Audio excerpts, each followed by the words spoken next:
Morning, everyone. Welcome. Just going to continue to let people in. And my name is Randy Zucker.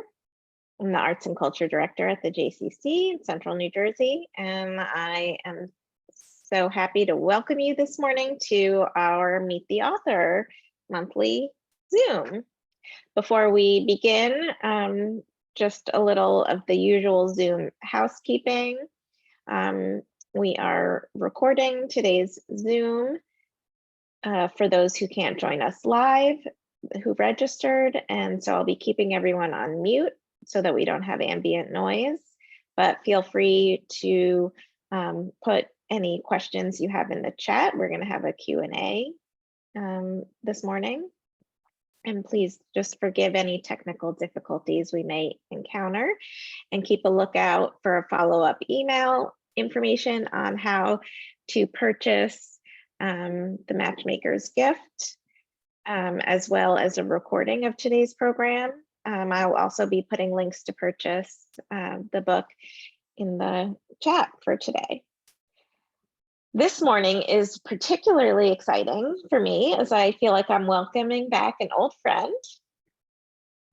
We are so fortunate to be able to visit with Lynda Cohen who was here just 2 years ago when she talked to us about her previous book, The Wartime Sisters.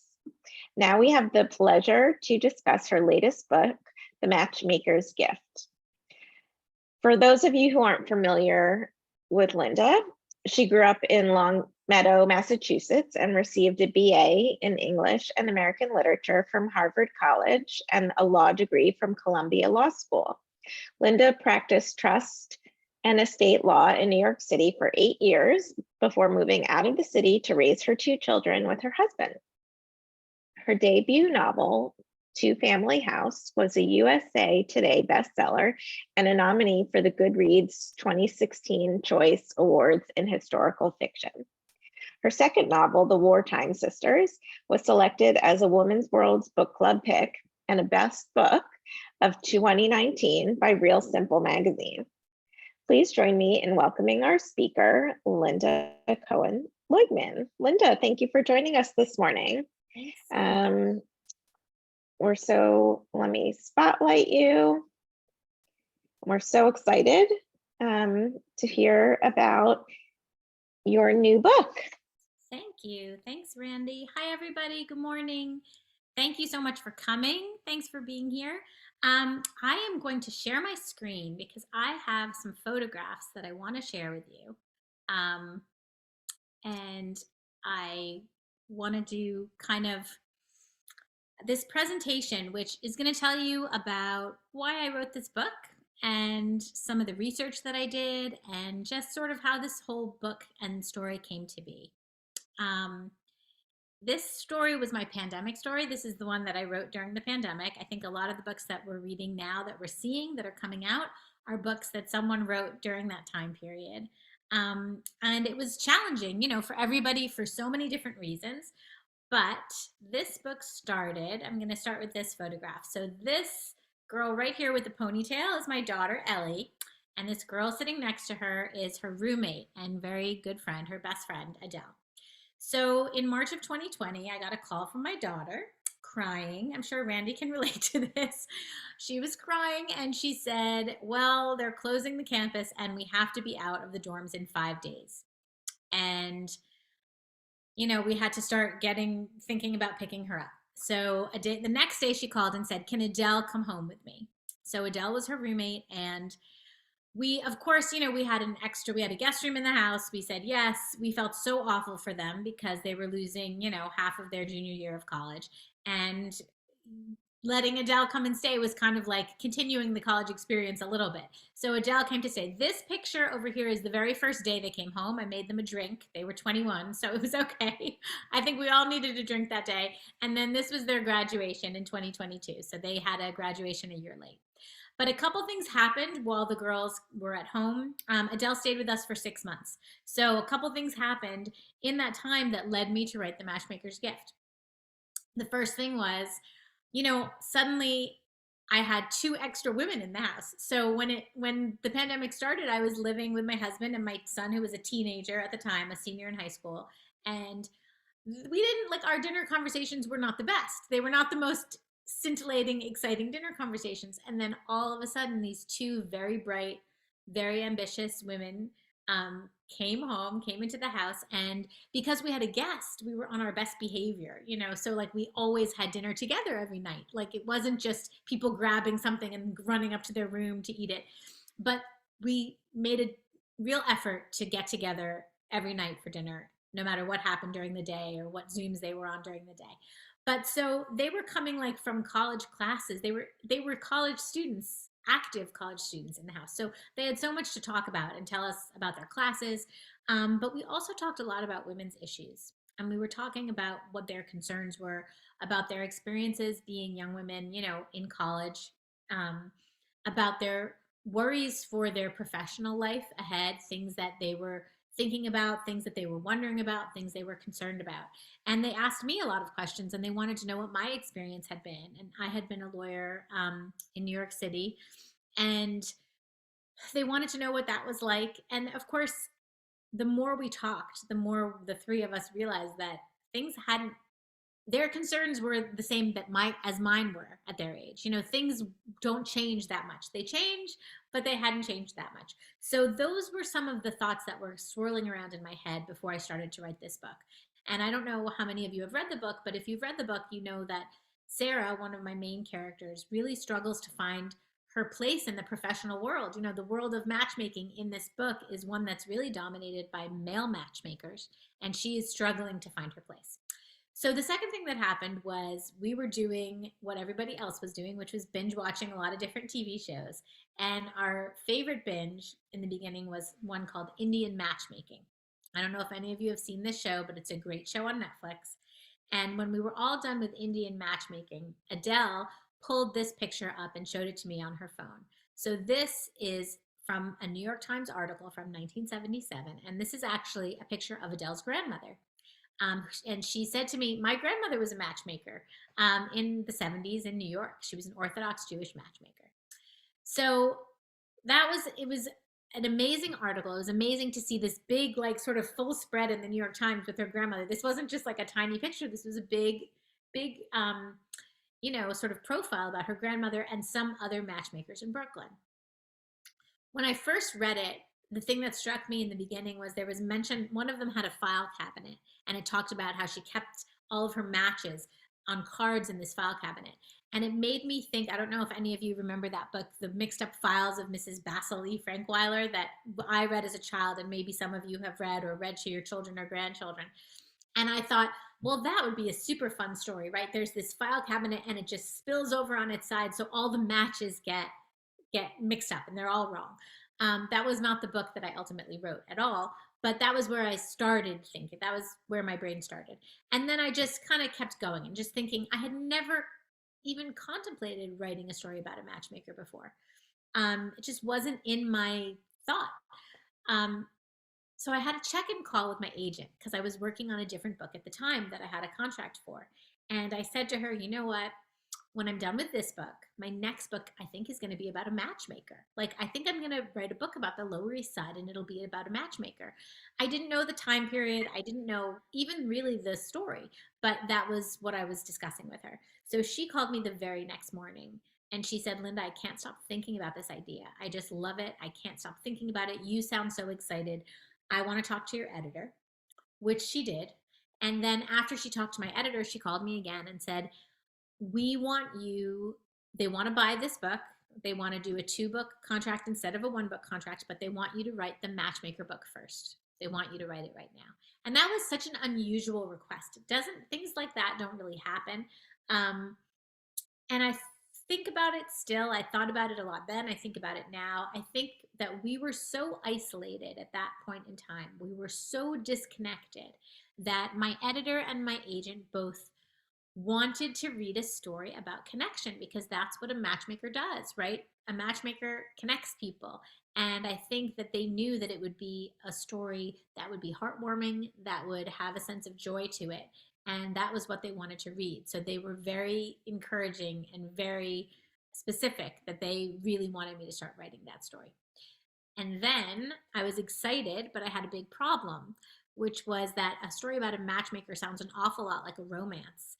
And I don't write romance, I write historical fiction. So I had to figure out how I was going to come at this story from a historical point of view. And I had to figure out, my very first question was, what time period am I even dealing with? Because am I writing about a matchmaker in the 70s, like Adele's grandmother? Am I writing about matchmakers in the 1950s? Because everybody loves the 1950s. Am I doing a different time period? And of course, whichever one I chose for my older character, the grandmother, the granddaughter would naturally follow, right? Because you can only manipulate time so much. So that was where I started. Before I started researching, this is what I knew of matchmaking. This is, the scene from Fiddler on the Roof. There's Yenta talking to the girl's mother. This was all I knew. I had no idea about anything other than this. So I started researching. I went to the Jewish Museum online. Everything was online because I couldn't go anywhere at that point. So it was the Jewish Museum online, the Museum of Jewish Heritage, the Tenement Museum, which was really incredibly helpful, the New York Public Library, the New York Times Archives, and the museum at Eldridge Street, which is a very old synagogue with beautiful, beautiful stained glass windows on the Lower East Side. The museum at Eldridge Street was sort of where I first hit the jackpot because they had something online called Love on the Lower East Side, which sounded perfect for my purposes. And in that little spiel about love on the Lower East Side, they referenced a wedding. It was a wedding that took place on Rivington Street on the Lower East Side in 1909. And it was this article. So this, you can't read the top, but it says Carp Wedding Glory Dazzles East Side.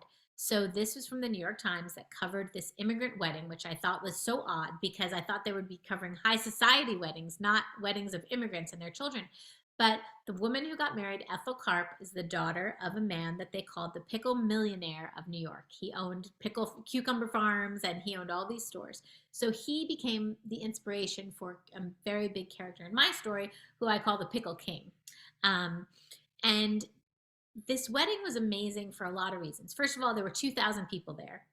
Second of all, they had to have like police to sort of monitor the crowds because everybody was out. Even people who weren't invited were out watching this sort of procession going down the street. There's a line in this article that is my favorite line of all time, I think. I copied it and I sent it to my editor immediately. It says that at this wedding, the breath of orange blossoms and roses mingled heavily with the odor of pickles and dried herring. So this is this crazy combination, right, of roses and pickles and herring and orange blossoms. It had kind of, in that one line, it said everything that I wanted my book to do. I wanted to have this romantic kind of flowery beauty, all the beauty, but I wanted all the grit, like of the herring. Like I wanted the East Side grit. I wanted to portray both. And so I sent that line to my editor and I said, this is what I want to do with this story. And she said, great. And then there was this one last thing in this article that was very puzzling to me, which is somewhere in this article, it says that this wedding was not made going the usual route and using a matchmaker. It was made without a matchmaker, which was sort of like protesting too much. It made me think like, what reporter even writes that? And why would anybody talk about that? And it makes it really seem like there was a matchmaker. So again, if you read my story, there's something about an article about how, they say a matchmaker wasn't used. But they use in this article the Yiddish word for matchmaker, which is shadchan, which is a word that I had never heard before. I knew the word shidduch, which means a match, but I didn't know shadchan. So I thought it was very odd that the New York Times was throwing Yiddish into their articles in 1909. So I plugged that word into the New York Times archive, and I came up with this story from 1910, which the title alone just cracks me up. Rates for husbands on the increase. And the price for desirables was going up. So this article gave me sort of my most surprising, amazing fact, which is that at this time in 1910 in New York City, there were over 5,000 professional Jewish matchmakers, which is just an astonishing number to me, to think that there were 5,000 and that the bulk of them were men. The traditional picture was a man of the tenements. And I think they were mostly men because it was a very big money-making business. It was a career. It was not a hobby. It was something that men were doing to support their families and put money and food on the table. And it was such a huge, amount of money in many cases. I think they're saying $25,000 in this. I think that was a very unusual case because it was a percentage of the dowry. I mean, $25,000 is like $750,000 today, so that was an enormous amount of money back then. And I think that was sort of like clickbait, right? Like they wanted people to read this article, but I don't think that it was that much in the bulk of the cases. But even so, it was a lot of money that people were paying. And it wasn't about love. It was a very mercenary transactional thing. You hired a matchmaker, you found a match. Love didn't really factor into it. And so men were the best people to be, having this career. But once I knew that, once I had this fact in my head that there were all these matchmakers, thousands of them, roaming around the city, trying to make a living, and that they were men, the idea that a young woman, which is, I knew my character was going to be a young woman, the idea that she would come into this picture and that she would be fighting with these men, competing against them, just was like everything that I was talking about with my daughter and her roommate around the dinner table. Like those themes kept popping up. What would it be like for a young woman to work in a business that was dominated by men? What would it be like to be bullied by these men who wanted her out of the picture? What would it be like for her to be able to do their job better than they could do it because she has this slightly mystical gift of seeing soulmates for people? So that was where I started my story, and all those things were just, my research was very fruitful. And then I knew that this again was the time period that I wanted Sarah, my main character, my grandmother character, to be living in. She would be living, she comes to New York in 1910. She very quickly discovers that she has this gift for seeing soulmates. And her granddaughter, Abby, practices divorce law in 1994. So Abby has this gift also, but it's terrible for Abby. It's very inconvenient because she's a divorce lawyer. So she doesn't want the ability to see people's soulmates. She doesn't want to have these feelings like she's supposed to be bringing people together because her job is to divide them, to make their divorces go through, and to finish the uncoupling, as Gwyneth Paltrow would say, of these couples. So they both have really tough, they're both in tough situations when the story starts. So I started with, the idea of love on the Lower East Side, but then I had to figure out life on the Lower East Side. This photograph is kind of what I always pictured the Lower East Side being. It's very crowded. We all know this. It was a very crowded place. There were tenements that were overcrowded as well, with lots of people in one room. There are push carts everywhere. There are all kinds of merchants selling, and there's bartering and everything going on in the streets. And this is sort of the picture that we have in our heads generally. So that's great for the broader picture of the world of my story. But then I had to focus in too, because it's not enough just to have a backdrop. It's like when you go to a play and you see the backdrop sets. You need the characters to be coming onto the stage, or else you have nothing. You don't have a story. So who were my people going to be? Who was going to populate this world? And that required research too. The first person that I found out about was this man, Hyman Muscat. Somehow I found out about this guy's story. So Hyman Muscat came to New York in the late 1800s. He had a pushcart and he sold spectacles from a pushcart. And that image just stuck with me. This idea that he just had all these ready-made spectacles like in a pile on his pushcart, and people were trying to figure out, taking them off, putting them on, trying to figure out which ones were right, was just a very charming kind of image to me. He opened up a brick and mortar store in 1915. There's still a Muscat's company. You can still buy eyeglasses from them. They make the really thick, black rimmed black spectacles that a lot of celebrities were wearing them for a while, a couple years ago. But you can go to Rivington Street and you can still see a Muscat's eyeglass store. But I loved his story for a couple reasons. First of all, just the imagery of it is beautiful. And so he became the inspiration for a character in my story, Mr. Tunkel. But I love the idea that Sarah would have terrible, terrible vision. Oops, sorry. I want to go back. That she would have terrible vision physically, but that internally she would have this special intuition and a different kind of vision that despite the fact that she needed to wear glasses at a young age, that didn't matter for her internal vision. So I love that idea and the sort of juxtaposition of those two things. I also, it made me think a lot about the language that we use to describe love, because a lot of that language, we use words that also pertain to vision. Because we say things like love is blind, or we say things like they fell in love at first sight. So that made me sort of realize that when I was going to write about what Sarah's gift was, her gift, her ability to match people was going to be visual and have this visual component. So when Sarah knows that two people are meant to be together, she sees a light. Either it's a light that connects the two of them, like a string of light that she sees with her first match with her sister, or sometimes she just sees kind of a glow about them. Whatever it is, it's a visual clue to her that two people should be together. Sorry, oops, now I'm going backwards. Okay.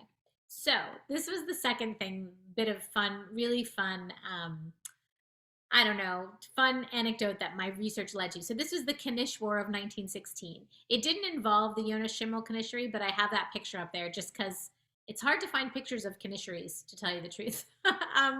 But so the Knish War of 1916 was a price war. It was just plain and simple. Like, one guy opened up a store on one side of the street and sold Knishes for 4 cents, and then some other guy came along and opened up another store right across from him and tried to sell them for 3 cents each. And it went on, and it became a little bit crazy because then somebody brought in a band to attract customers, and then the other guy started giving out coupons, and like if you ate enough knishes you got coupons and you would win a prize. So actually someone was carried out of one of the stores on a stretcher because he ate too many knishes in a row and like got terrible indigestion. But this was such a fun story, and such like, there's actually a beautiful children's book called The Knish War of Rivington Street. If anyone wants like a good book to buy for somebody for Hanukkah or for a birthday, it's a picture book. It's beautiful. It's a really great story. Um, to me, when I read about this, I was like, okay, this is my Romeo and Juliet moment, because these two Knish families are like the Montagues and the Capulets, and they are at war, and it's like Romeo and Juliet. I am going to have my matchmaker match the son of one Knish dynasty to the daughter of the other Knish dynasty, and this is what it will be. And that made it so fun for me, because it was just another way to sort of incorporate the real history into this story and make it fun and give Sarah a challenge, give my matchmaker another challenging kind of match. This photograph I found very early on. It was one of my favorite photographs, and I kept it by me as I was writing this story. This is a picture of people saying Tashlich on the Williamsburg Bridge. And again, if you read the story, you'll see that I have a scene of people saying Tashlich on the bridge. Because when I saw this, it was just so poignant to me that I knew that I had to write a scene. The idea that the Williamsburg Bridge was really new at this time. It was a brand new, very modern structure. So the idea that people are saying these prayers that are thousands of years old on this modern structure, that the old world is combining with the new world in this way, that you have tradition alongside all of this modernity, is just amazing to me. It was another thing that I wanted to play with in my story and work on, as the themes of the story progress. So this picture, if I could only show you one picture, it would be this picture, because of that, because of all of that. This picture I was so glad I found it. This is a Bet Din in London in the 1920s. So a Bet Din is a rabbinical court, and you need three rabbis, three learned men, to preside over it. It became pretty clear to me as I was writing the story. I just knew that if these men were so angry with Sarah for invading their turf on their business, they would bring her in front of a Bet Din eventually. They would bring her in front of a rabbinical court and try to get her to stop, because the Bet Din, handles all these civil cases. It is a religious court and a court of public opinion, in a way, a community court. It doesn't have bearing, in terms of like the laws of the land of America, of the United States of America. It's not a federal court or a state court, but it is very important if you are part of that community. And so I spoke to the people at Bet Din of America, because there are still Bet Dins that can be now, to try to get a sense of what one might have looked like at the time when my story was written. There weren't a lot of rules back then, but it was interesting to just talk to someone from there. I couldn't find any pictures of anything or drawings from any in America. So this one takes place in London, but I think you can get a sense of it. You know, you see this young woman here, and she's the only woman in the picture. And I'm pretty sure this unsavory guy right there is her husband. To me, it looks like in this drawing, she's probably coming to the court to ask for a divorce. She's probably, you know, we read all these stories about women who are denied a get, which is the religious divorce, you know, certificate that they need so that they could remarry or start their life over again, and they wouldn't be bound to their, you know, to the husband. And men withhold them all the time to try to keep a power, you know, as a power play in the marriage. So it looks to me like this is what's happening here. But I think it just gives you a sense of kind of how intimidating it would be to be a young woman in a court just filled with men, and you're the only woman there. I did a lot of Yiddish research, and there's a lot of Yiddish in this book. I don't speak Yiddish, but actually my daughter's roommate is a fluent Yiddish speaker, so she helped me with some of it. And I found a few things were things my grandmother used to say to me because she used to speak Yiddish. But this one I love: when a thief kisses you, count your teeth. Like, that just cracks me up. And then this one too: he bakes lies like they're bagels. This was a Hebrew saying that, again, is something I found really early on, like that photograph on the bridge. Let there be such oneness between us that when one cries, the other tastes salt. So I don't think this was originally intended to be a romantic statement. I think it's more about sort of the camaraderie of or unity of people. You know, this would be like a brotherhood or sisterhood. Like, it's just this idea that we're all simpatico, that we're all kind of working together. But I sort of rearranged it and used it as a bit of advice that Sarah, the grandmother, gives to Abby, her granddaughter, when Abby asks, how does anybody know when someone is meant for them? Because, of course, these matchmakers, Abby's gift and Sarah's gift, it doesn't extend to themselves. They are able to see matches for other people, but they are not able to see who their own match should be.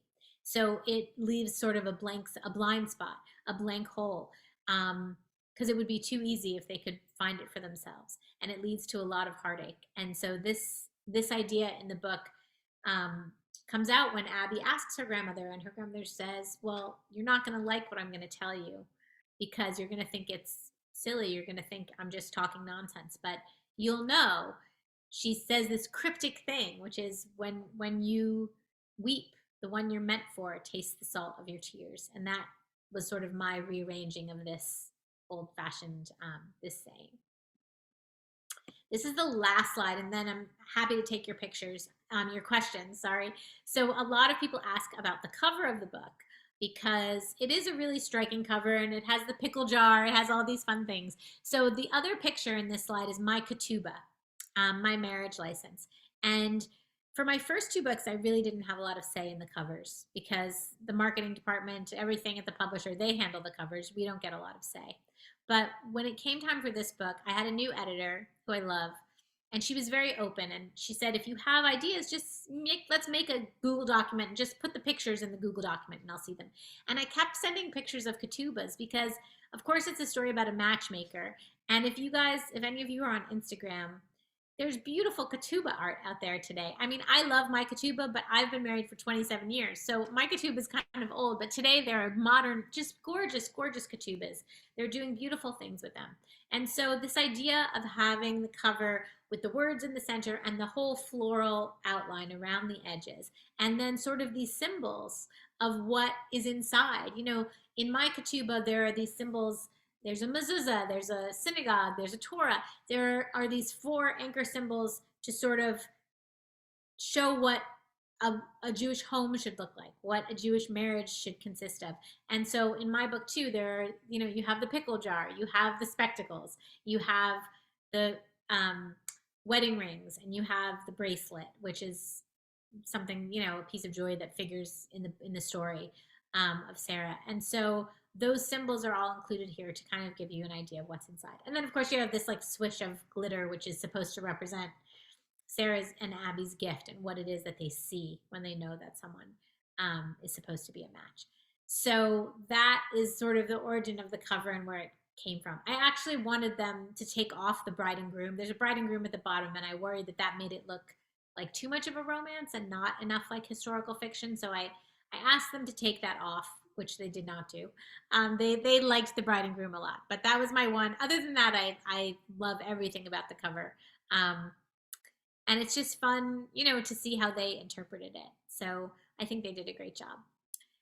Anyway, I'm going to stop my screen sharing for now, and then I am happy to answer any questions, or we can talk about anything that you guys want to talk about.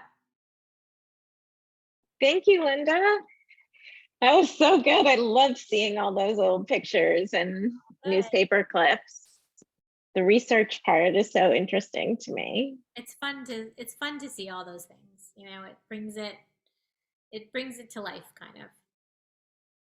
So there's a lot of directions to go with my questions, but let me just start that I was surprised that the matchmakers were men Yeah, in that era, and that it was like an old man's club.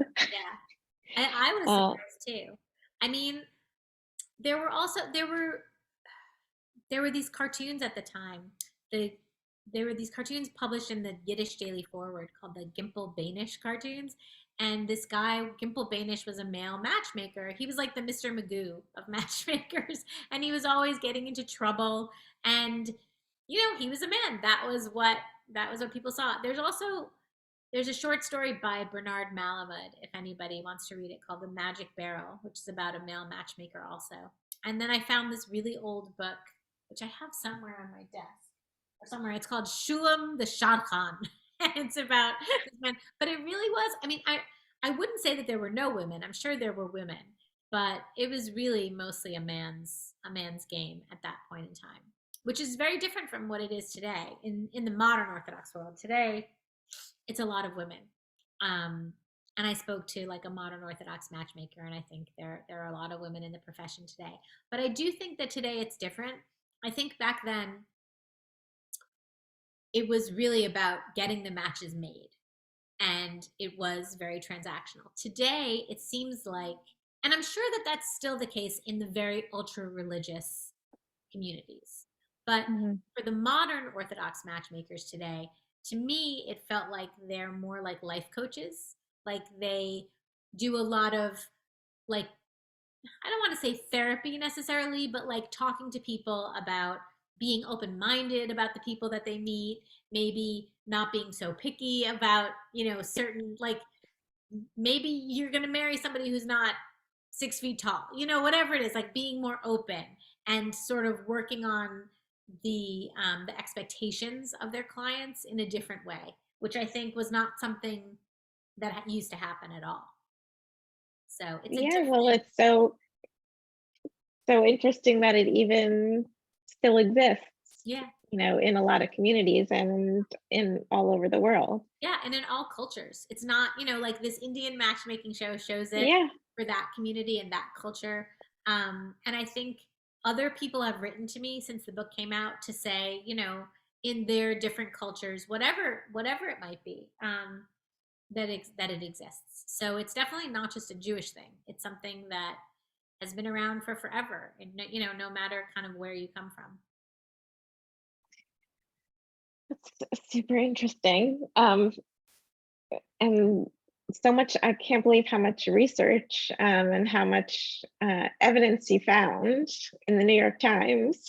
It was really it was definitely shocking. Like, you just wouldn't think that the New York Times would be using Yiddish words, in their articles back then. Maybe now, Right. but back then you just wouldn't think it. And also, like, you just think they reported on these high society weddings, not like immigrant weddings, not weddings on the Lower East Side, none of that. But The I guess, Knish Wars. yeah, I guess they did. Not all the time, but I guess sometimes they did. So it was Yeah, interesting. super interesting. So, on that note, what was, I know you've talked about a couple of things, but what would you say was the most surprising or most interesting um, sort of tidbit that you uncovered? So, I mean, definitely the bit about the men was the most surprising. But I didn't talk about this during the presentation, but I did a lot of research. One of the things in that article that I found really surprising too, the first article, um, was that this young woman in 1909 was going to Barnard. You know, that she was this daughter of an immigrant, but she was going to Barnard. And I thought that was pretty surprising. So I ended up doing a lot of research about what it was like to go to Barnard at that time. And they did have a pretty, they did have several Jewish young women going there, but most of them were assimilated, much more assimilated. And a lot of them were like German Jews who were more sort of high society, wealthier Jews. The idea of the immigrant, these immigrant Russian Jews going was, there were far fewer of them, and they weren't really like, the administration liked the wealthy assimilated German Jews to be going to school there. But I did a lot of research about what it was like to be a student at Barnard at that time, and that was really fun. I actually found somebody's thesis. Someone had written a thesis about being Jewish at Barnard at that time, so that was really interesting. And a lot of the children of immigrants, they didn't live there, they didn't live on campus, they would commute back and forth basically. So I have Sarah living at Barnard while she's there, but that wasn't really something that would have happened as much. It would have been much more likely that she would have been still living at home and going back and forth for classes. Right. College, Was it same. always your wish to make this story, and is it a theme of yours throughout your books of strong women and their stories? I mean, I think so. I think most it seems to be the case that most authors who are writing historical fiction these days who are women are writing about women. You don't get a lot of um, historical, there's all these stories. Pam Jenoff writes them, um, Heather Terrell, who goes by Marie Benedict. It is the case that we do try to highlight women's struggles, and I think you want to show what women can do. You want to write something that's inspiring. So for Sarah, it really, like I said, like the fact that my daughter and Adele were home, they were really inspiring me because they're just, I don't know, it was such a lovely benefit of the pandemic. One of the few benefits, of course, was that time that we had that time together. Like, I mean, I feel bad. I wish, of course, that my daughter had a typical college experience because she missed out on a lot of college life. She didn't really get a senior year in college either because her college was really, really strict. But I do think I got time with her that I never would have gotten before, and it made us closer in a way. And she was inspiring to me. I mean, I've dedicated the book to Ellie and Adele because they really were like my muses. I just have such admiration for them and their energy and just how hard they're willing to work and what they're willing to That's do. very sweet. So yeah, They faced a big challenge. they did. They really did. Yeah. My son was not happy when he saw the dedication because my other books were dedicated to just, my daughter, my son, and my husband. Those were my first two books. And he flipped to the first page. She's like, "Are you kidding me? Where am I in this dedication?" Oh, So I he's told him going the to have to next, be your next one. yeah, the next one. But this one was really for the girls. So the young women. That's sweet. Ellen, you want to ask a question? Hi, Linda. I wanted to tell you that I loved your book. We did it in one of our book clubs and we all loved it. We loved the cover. We went through the little symbols on the cover and said, what was this from? What was this from? And it was just a delight to read your book. I read for 3 book clubs and some of them I just push aside, but that one was just so much fun. I'm really glad I found you. I too am from Massachusetts, but I've never heard of Longmeadow. Where is it? Oh, it's right near Springfield. Oh, okay. Well, I was more closer to the Boston area. So, Yeah. but yeah. Yeah, Well, thank you. Western What's your next book? Do you have a project? Yeah, I just actually gave it to my editor. So I have to actually, when I get off the phone, when I get off the Zoom with you guys, I'm going over to Staples because I printed it out. My editor gave me what they call an editorial letter. So when you hand in a first draft to your editor, they go through it really carefully. And then they give you a letter that kind of highlights the good, the bad, and the ugly, and like the things that they would like you to work on for the next draft. So I have to print it. I only print out I do everything on the computer, but for this I have to print it because I have to kind of like it's like matching puzzle pieces and sort of, it's a 10-page letter. So she has questions, it's really, she's a great editor though. She really pushes. But so that book is inspired by my husband's great grandmother. She went to pharmacy school and she graduated from pharmacy school in 1921, which is a really unusual thing. So talk about like an inspiring woman. She was married to a pharmacist and he passed away very young. And she decided to go to pharmacy school because she wanted to keep the store and raise her daughter, who was my husband's grandmother. So it's not about her, but that was the starting point. And I really found that I loved adding some magical realism in my story the way I did with this one. So a pharmacy, of course, is a great place to add that because, there's like elixirs and pills and all kinds of things that like you can, things can have other effects maybe than are intended.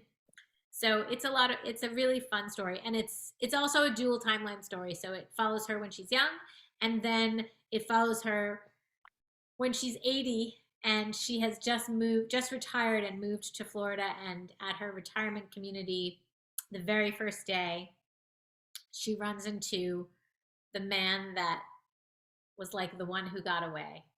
And she hates him on sight. She is just hates his guts because he really hurt her. And then it goes back and forth. So you find out what happened between them.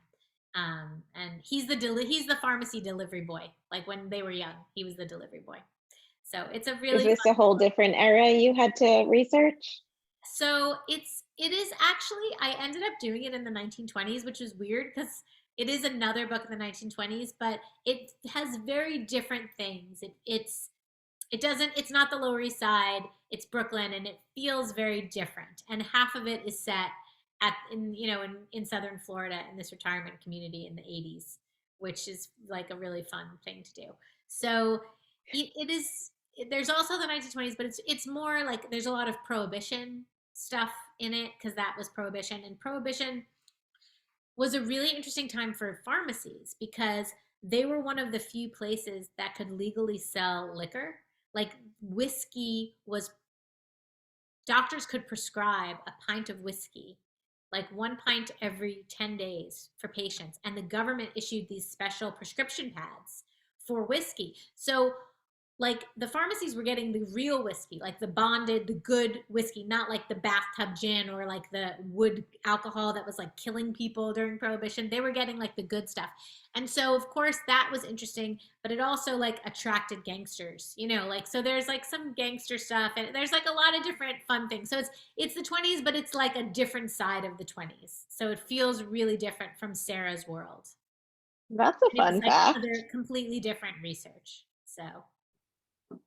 Oh, I can't wait. I really enjoy your books. And that one in particular was really my favorite of the three.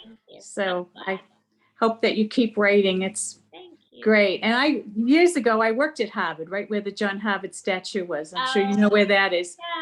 University Hall. Good memories. Thank you, Ellen. Thanks. So Tracy has a question in the chat. What is the name of the author of the thesis about being a Jewish woman at Barnard? Is there a link or? Yeah, I don't know. I can send that to you though, Randy. I can email that to you and you can, because I have to go back through my research and see what that was. All right, Tracy, look out for that. It's coming. You're welcome. Yeah. So another like huge. I can probably send you the link. Okay. I think somewhere in my notes, my research notes, I have the link to it. So I'll send you the link. Awesome. Thank you so much. And please see that I put the link to purchase the Matchmaker's Gift in the chat, and we'll also be sending it out tomorrow. Not tomorrow, tomorrow Saturday. on Monday with the thank you for attending and the recording for today's program and the link to purchase. And if there are no book plates, I'm happy to do that too. You know, if people, I have those book plate stickers. So if anyone wants a signed book plate to stick into your book, I can send those along. Oh, thank you. As I know, there are quite a few, so maybe I'll connect with you offline to arrange for that. That's so nice and generous. Thank you, Lynda. So thank you all. What are the girls doing now? I meant to ask you that. Oh, what are the girls doing? So Yeah. So Adele is getting a PhD in philosophy. She's totally brilliant. So she's at Cornell getting a PhD in philosophy, and my daughter is applying to law school. So she's a paralegal. Yeah. I didn't want her to apply to law school because I was a lawyer and I did not enjoy it. But she, you know, I can't complain. So that's what she's doing. And actually, this book was the one book that my law stuff, like I didn't really use it at all, but in my other books, but I was a trust and estates lawyer, and trust and estates lawyers in big law firms often have you work on prenuptial agreements because a lot of times they're part of estate planning. So I actually, one of the prenuptial agreements that I worked on was the inspiration for the whole Victor Etoile Nicole prenuptial agreement thing in the book. Because I worked on a really crazy prenuptial agreement. That was nuts. That's so good. Yeah. So it was Susan fun. wrote that she could not put the book down. Oh, that's nice. Thank you. So definitely I'll would like some book plates to send to our local folks. And did you say that is Adele the young lady who is fluent in Yiddish? Yes. Yeah. Yeah. Yeah. She went through the book because I just said, Adele, can you please like look at all the Yiddish and make sure that I got it right, like whenever I had a word or whatever it was. So that was really helpful. I have another friend who speaks really great Yiddish too, and she looked at it too for me. But it's what's interesting. So that other friend, it's so interesting because so many times when you write a book, the things that people say this never could have happened are the things that are actually true. Like, so my friend who is a very good Yiddish speaker is a very religious woman, and she read the book, and she's a great writer. She read the book and she said, okay, I have a couple things. First of all, like this whole competing Knish shop thing, that would never have happened. The rabbis would never have let a Knish store open across from another one to compete. And I was like, well, but they did, Susan, because this was like a real thing in history, like not made up. So like it's like the things, you know, that you think couldn't happen that did actually happen. So that was really like a fun. And there was something else, but now I can't remember what it was that she said. Oh, and she said, and no, like there would have been no way that this young woman would have gone to Barnard. And I was like, but they did, Susan. Like my friend's name is Susan. So like these things that she thought were so completely far-fetched were the things that really, you know, came out in the research that were true. Yeah. So it's just really funny. They always say truth is stranger than fiction. And that's I think so true. You know, that's what happens sometimes.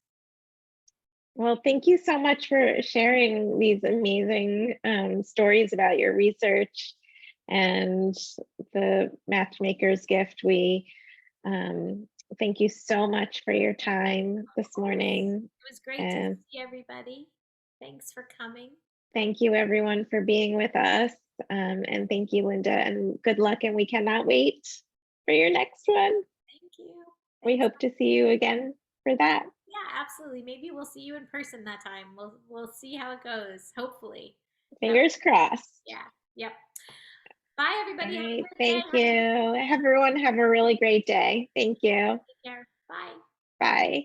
Thanks, girls. It was great.